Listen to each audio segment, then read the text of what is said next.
Well, thank you for tuning in today. I'm CJ Ferry. And I'm Chip Camara. Welcome to the show. And this, of course, is Spindle City Straight Talk. Since our last show, my phone's been ringing off the hook, and we've been getting email messages, and it seems like there's a major issue going on in the city right now, specifically with our school system. It's come up from a former Fall River Public School teacher, and this has started going viral, and it's something that's very important. And after this started going viral, I received a phone call from a parent of a student with Asperger's at the Morton Middle School. So let's start with that, and we'll go on to what the school teacher had to say. I received a phone call from a parent of a student with Asperger's. She is a biracial student who has been bullied, abused, and had unacceptable and inappropriate sexual comments and actions made towards her by another student. The parent has been making numerous complaints to the school's administration, including the vice principal and the principal, with the returns that maybe she's just too sensitive. And I think they were kind of dismissing it based upon her Asperger's syndrome, which, for those of you who don't know, students with Asperger's do have some social issues. But again, regardless of what the child's diagnosis may be, this was a valid complaint. The parent finally got very frustrated as the school was not doing anything to protect her child, and she went in one last time to speak to them and said, if you don't do something to protect my child, I'm going to have to go to the police department. She went down to the police department and spoke to a lieutenant who said, I will immediately investigate it and go up to the school. They went to the school, and the student which has been making the alleged actions was suspended. Instead of leaving the school immediately, I guess he made some racial comments and other comments in the classroom towards the student, and the class got inflamed towards the victim. And the teacher was even taken aback and couldn't support it. The school doesn't have a school resource officer at this time because the student resource officer is out on workers' comp because she has been attacked by students. And this student, who's been a victim of all these attacks, is staying home because she doesn't feel safe in the school because there's been threats to do bodily harm and even death threats against her. And again, the school really isn't doing anything about this. I, in turn, called several members of the school committee and advised them and gave them the parent's phone number for them to contact this parent. And I don't know where this is going to go. But I think this is a dangerous situation in our schools, especially a multi-million-dollar school like Morton, where the more money that we have put into the system, the better the school is going to be. I mean, what do you think about that, Chip? Well, I think it's an extremely dangerous situation. We have to address it. We need a full accountability and transparency. It's ironic that this happens and it coincides with what happened in Steubenville, Ohio. I don't know if anybody has been up to speed on this issue, but the superintendent of schools in Steubenville has been charged with tampering of evidence and obstruction of justice and is facing 7 years in jail for attempting to quash an investigation into a sexual issue there. And there are 3 or 4 other members of the school department in Steubenville who are facing criminal charges from the district attorney. This is a real issue here. Regardless of what the outcome is, whenever there's a complaint of inappropriate sexual activity, it has to be investigated immediately. It shouldn't take a parent filing numerous complaints and going to the police department. The fact that we have a police officer that was injured so severely that she's out while she was breaking up an altercation at that school is sending a message that this school may be totally out of control. And if they're covering this up, they may be obstructing justice. It reminds me of the phrase, who's running the asylum here? Are the inmates running the asylum? I mean, it's a scary thought that our students are quite possibly in danger, that they can't go to school in safety. And it was interesting because after this situation with this parent and this child, a former Fall River school teacher who left the Fall River School Department because she no longer felt safe, and she went to another school district, sent a letter to the mayor. And I have a copy of that letter, and that letter is dated November 22nd at 2:55 p.m. Mayor Flanagan, I'm a former teacher of the Fall River Public Schools, and I decided to leave the system to obtain a job in another district for many reasons. Actually, too many reasons to mention on your page, but I plan on speaking at a school committee meeting very soon about the causes as well as the problems facing our students and the staff in many of the schools, especially Morton Middle School. I can't begin to praise the faculty and staff of the Fall River Public Schools enough. You are very lucky to have the brightest, hardest working, and most dedicated teachers that I've ever worked with in Fall River, but you are going to lose many of them if you and the school committee don't do something about the problems in the schools, i.e. administration, and in capital letters, Meg Mayo Brown. Please tell me what the school committee is doing to address the fact that there was an overdose in the cafeteria of Morton, a knife brought into Morton, a group of students passing out pills, Percocet, to other students during school hours at Morton, students drinking vodka from water bottles in Morton. The list goes on and on. Mr. Mayor, I keep in contact with more than 50% of my former students from the 4 years I taught in the city, and many of them are at Morton and have reached out to me for various reasons, and I will take a stand for them. They have mentioned that they know they run the school, that administration yells at the teachers in front of them, are in classes that don't count so they don't care. Well, I care. I care that my former students are in an unsafe school. I care that my former colleagues are being belittled and forced to teach in an environment that is not conducive to teaching and learning. I care about the city that I was born and raised in, the city that I received my education in, the city that I own properties in, and most of all, the city my daughter will be raised in. However, I will not send my daughter to the Fall River Public School system because it is failing. Let me make myself clear. It is not failing because of the faculty and staff, but rather because of the administration and, again, in capital letters, Meg Mayo Brown. When and if I address the school committee, I plan on making quite the statement with the Herald News, local news stations, and my former students in attendance. Please visit Morton, Mr. Mayor. I assure you that you will meet some of the finest teachers. You will meet some of the finest students, but you may just be surprised at what else you might see. And interestingly enough, the writer of this letter, again, who's a former teacher, her name is Kristen Ford, posted this letter on Facebook, and it has gone viral. People from all over the city say they're going to support her on December 9th when her and many, many supporters and students are going to show up at the school committee meeting. I believe that's going to be held at the Henry Lord School, which has been closed, to support safety for our students. Now, Ms. Ford made comments to the Herald News, and the Herald News would not post her comments and deleted some that she posted in the public input commentary section. And I guess she was apprised, as she's posted on Facebook, and after I had a conversation with her last evening, that they told her they cannot post anything that's derogatory or negative towards the mayor, the city council, or the school committee. Where's fair and unbiased journalism? I guess that doesn't exist in Fall River.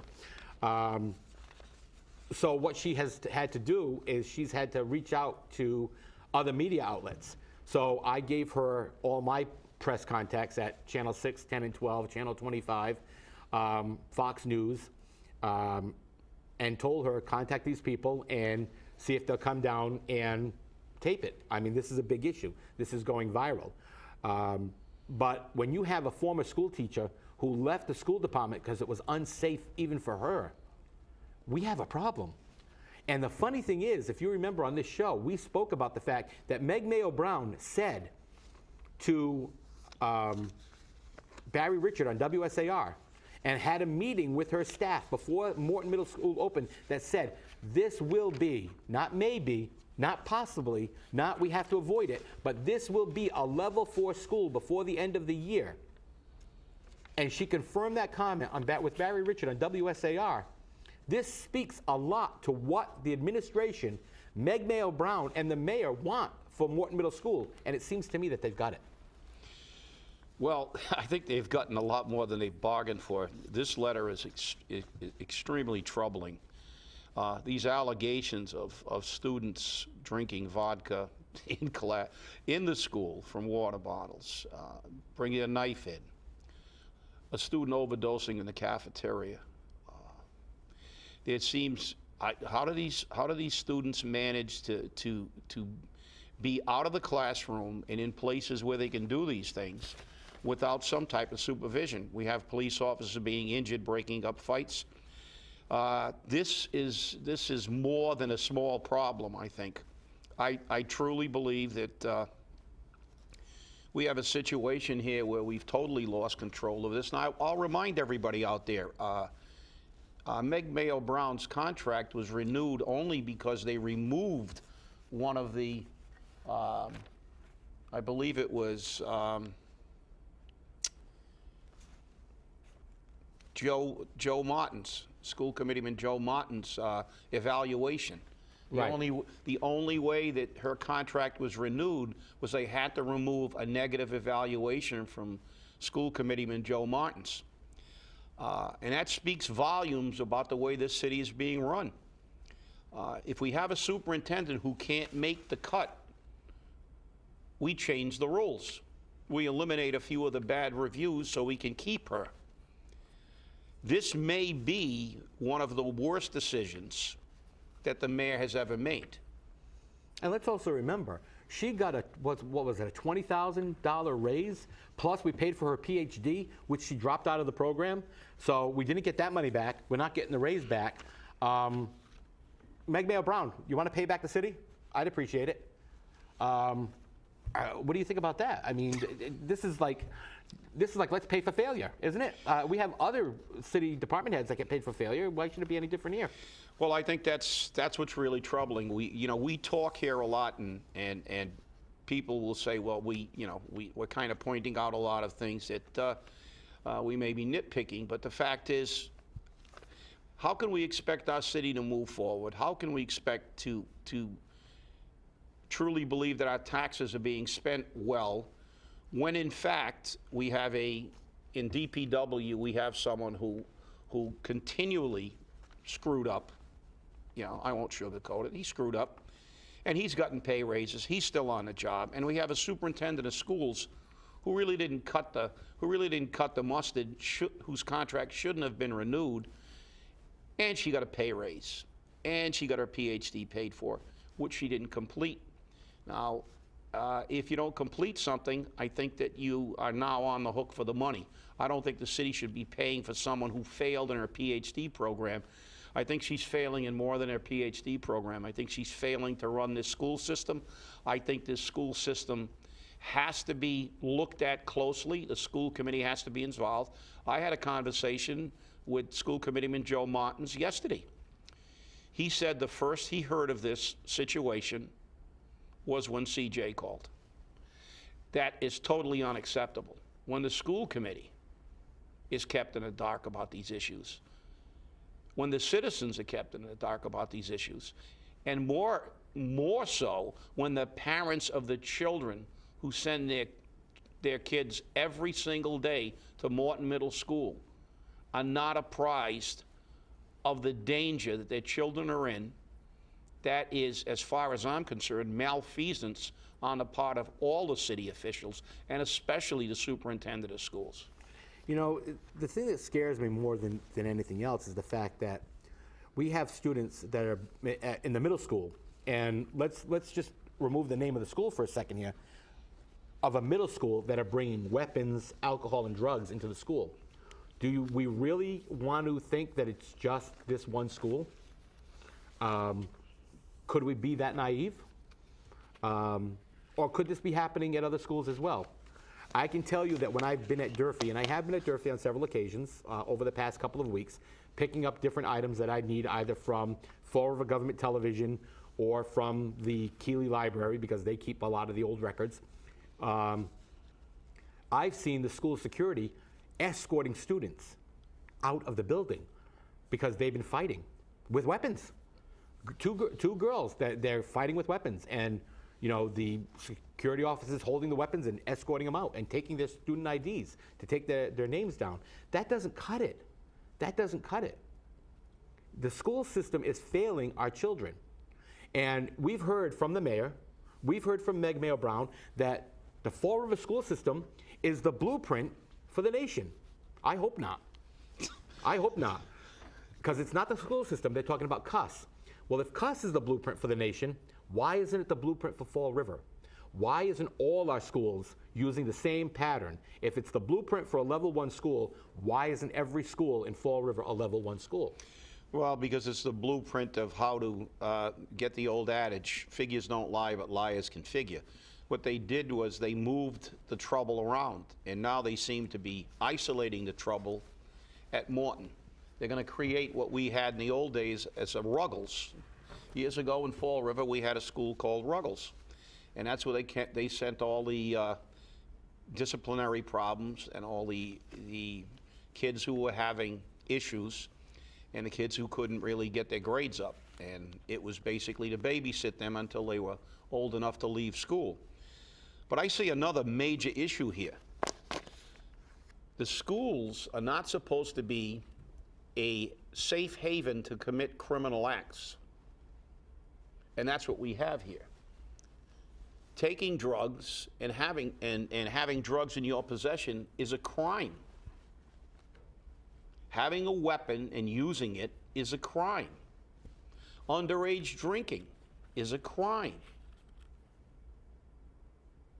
And these crimes were committed in the Fall River public schools. What the hell is wrong? What is wrong with this picture? The school department doesn't prosecute these children for violating the law? Do they even inform their parents? What message are we sending to these children? Well, that's the biggest question I have. I mean, do you know that when there was the assault of 4 students at Morton, we didn't hear about that for, 3 or 4 weeks later? And even then, it was minimized.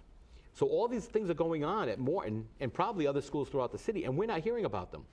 The school department has to take a hard line. And I'm going to ask every city school committee member to take the hard line, which you've refused to do. You've refused to do it with spirit wear, which I don't like calling it that. It is what it is. It's called uniforms.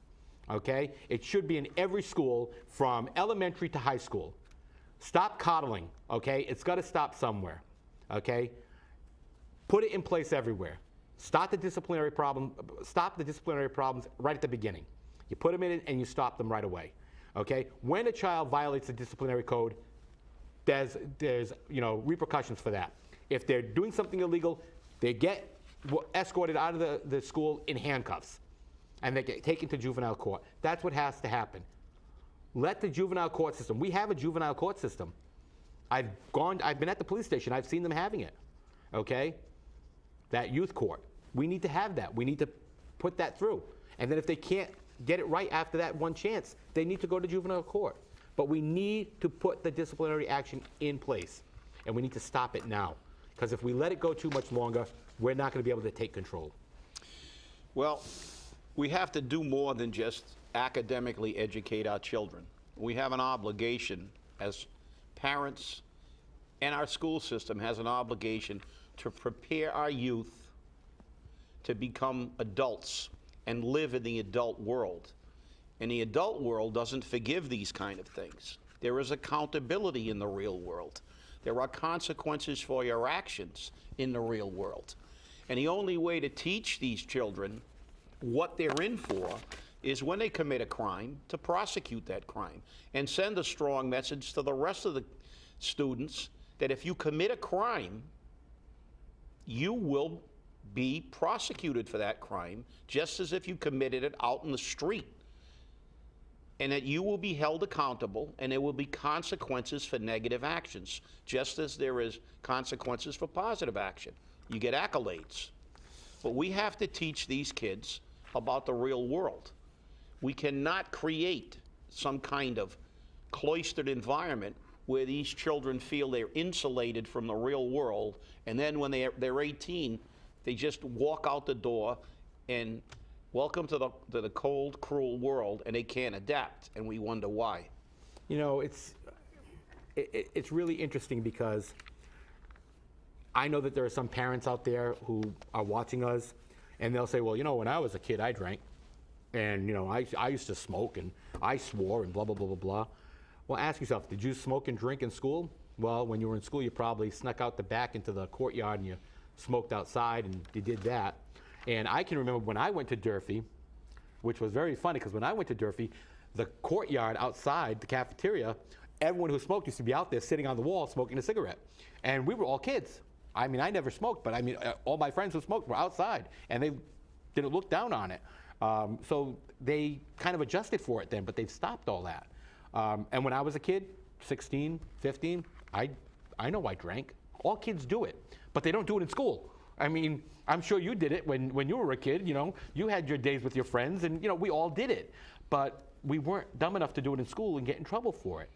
We hid it and we did it with our friends somewhere in the woods or in the cellar or, you know, but... Well, I think there's a fundamental difference here. When we did it, we knew it was an unacceptable behavior. Exactly. By the society and by the school system and by our parents. We all drink. I drink. But when I did, I made sure that my father didn't find out because there would be consequences. And I made sure I didn't drink in school. And I made sure that I went to school. Because if I didn't, there were consequences. And it seems that today we've gotten away from that. It seems that we look for reasons and excuses not to hold people accountable, especially teenagers. And I think it should be just the opposite. Yeah, you know, I'm tired of hearing, well, they're just kids, they need another chance. And, you know, when I grew up, when you grew up, we knew, you know, a hairbrush to the backside, the paddle, a good backhander, we got it all the time. Today, you even talk about doing that, you know, they want to throw you in jail. But I think that's possibly one of the reasons why, you know, a lot of kids are doing what they do, because the first thing they say is, I'm calling family service. And, you know, parents are afraid to even discipline their own children at times. But what we need to do now is, we need to hold people accountable for what's happening in our schools. And the people that are accountable for what's happening in our schools are our vice principals, our mayor, our school committee, and Meg Mayo Brown. And they're being paid to take care of this. And Meg Mayo Brown said this was going to be a level 4 school. This is going to become the next Ruggles College of Knowledge. I mean, I remember calling it that, okay? Yeah, we all did, I guess. We all did, yeah. I mean, and now it's now called the RPS school. And as a matter of fact, they want to create an RPS school for middles. Exactly. Middle grade classes. So what are we going to do? We're going to just keep making more and more special schools to just make it easier on everyone else? I mean... Well, I'm going to tell you what I'm going to do. On December 9th, I'm going to be at the school committee meeting to support Kristen Ford. And I'm going to ask everybody out there that watches this program to be out there to support her. Because I think we have to send a message more to the mayor and to the superintendent of schools and to the school committee that we are now paying attention. And if something isn't done and done quickly and dramatically, that we will be there and we will do what we have to do to make sure that the safety of the children who go to Morton Middle School to be educated is taken care of. And with that, I will remind CJ it's your turn for your editorial comment. It's my week, I know. You know, it's sad that our city has come to the point that we hear in every election year that education is a #1 priority and taxes are a #1 priority and responsibility in government is a #1 priority. And then the day after the election, none of it happens. Because you know what happens the day after election? You elected me, I don't care. And that's what happened again. You elected them and they don't care. They don't like hearing that, but that's the truth. And the worst part about it is we've seen it in their votes before the election. We've seen what they've done before the election. Okay, we even see it after the election. I mean, what went very viral was a picture of the mayor, which was photoshopped into a summer picture with the mayor in a winter coat saying, I'm not afraid to get my hands dirty. And the coloration was all off and it was a wrong picture. I mean, where do the lies stop? Look at the school that we've spent millions of dollars on and the students are afraid to go to school. Absenteeism is a big problem in the Fall River school system. It took them years to figure that out. You know, it would have taken me a week. I mean, I look at the attendance record and go, oh, look, half the students are out. We got a problem. I mean, it doesn't take that long. Then they started blaming it on the teachers. But when the teachers fought back a little bit, they said, oh, absenteeism is not a problem. They formed a committee for absenteeism on students. They formed a committee for absenteeism on this and that and the other thing. But guess what? Have any of them met? They didn't have a problem with the dump. We have a problem with the dump. When will Fall River realize that the lies have to stop somewhere? The lies stop with you and I. The lies stop with the people of Fall River. And I'm going to tell you, as a citizen, as a parent, and as a person who lives in this city, take charge of your life. Take charge of your government. Hold your elected individuals responsible for every vote they take, for every vote they don't take, and every statement they make, whether they like it or not. Even if they are your friends, let them know clearly, business is business, personal is personal. I'm your friend. Chip and I talk about that all the time. We can go, and Chip has done it, and I have done it. We can go and debate for hours, tear each other apart, and walk out the door and say, hey, you want to go have a drink? You want to have a dinner?